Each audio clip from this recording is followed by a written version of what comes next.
Hi అండి, ఎలా ఉన్నారు? అందరూ బాగున్నారా? ఈ మధ్య కొంచెం వీడియోస్ పెట్టడం లేట్ అయింది. కొంచెం హెల్త్ బాగోక వీడియోస్ పెట్టలేకపోయాను. ఇవాళ ఒక మంచి వీడియోతోటి మీ ముందుకు వచ్చాను. శ్రావణ మాసం దగ్గర పడుతోంది. పూజల కోసం అందరూ సిద్ధమవుతున్నారు కదా. ఇక్కడ మీరు చూస్తున్నారు కదా, కలసం మీద పెట్టుకునే అమ్మవారి ఫేస్ తంజావూర్ స్టైల్లో పెయింటింగ్ వేశాను. ఇవి నాకు ఒక కస్టమరు 4 పీసెస్ ఆర్డర్ ఇచ్చారండి. సో అవి వేస్తున్నాను అనమాట. పెయింటింగ్స్ అవుతున్నాయి.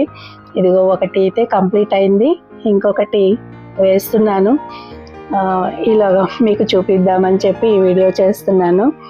మనం పూజా కలశాన్ని ఇంకా బాగా స్పెషల్గా అలంకరించాలి అనుకుంటే ఈ అమ్మవారి ముఖం, అంటే దీన్ని ఎలా చెప్పాలో నాకు తెలియట్లేదు, అమ్మవారి ఫేస్ ఒక మంచి సెలెక్షన్ అని చెప్పుకోవచ్చు.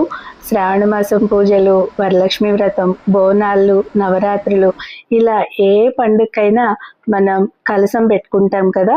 సో మనం ఆ కలసం పెట్టుకునేటప్పుడు ఆ కొబ్బరికాయకి ఈ బ్లౌజ్ పీస్, ఈ అమ్మవారి ఫేస్తో ఉన్న బ్లౌజ్ పీస్ పెడితే ఇంకా చాలా అందంగా ఉంటుంది.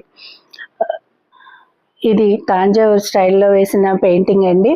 ప్రతి చిన్న డీటెయిల్ని చాలా డీటెయిల్గా వేయాలి. అంటే స్టోన్స్ అంటించాలి, అట్లా చాలా చిన్న చిన్న డీటెయిల్స్ చాలా నీట్గా ఇవ్వాలన్నమాట. కొంచెం చిన్న తేడా వచ్చినా అది పెయింటింగ్ మొత్తం పాడైపోయే ఛాన్స్ ఉంది. ఇక్కడ మీరు చూడండి, stones, green stones, red stones, ఇంకా వైట్, అట్లనే మెడలో అమ్మవారి కాసుల పేరు వేసుకున్నట్టుగా కాసులతో కూడా ఒక మాల ఇచ్చాను. ఇలా చేశానండి. మరి మీరు కూడా పూజా కలశానికి కొత్త అందం తీసుకురావాలి అంటే స్క్రీన్ మీద కనిపిస్తున్న ఈ నంబర్కి DM చేయండి. Thank you. మరొక మంచి వీడియోతోటి మళ్ళీ కలుసుకుంటాను. అంతవరకు బాయ్.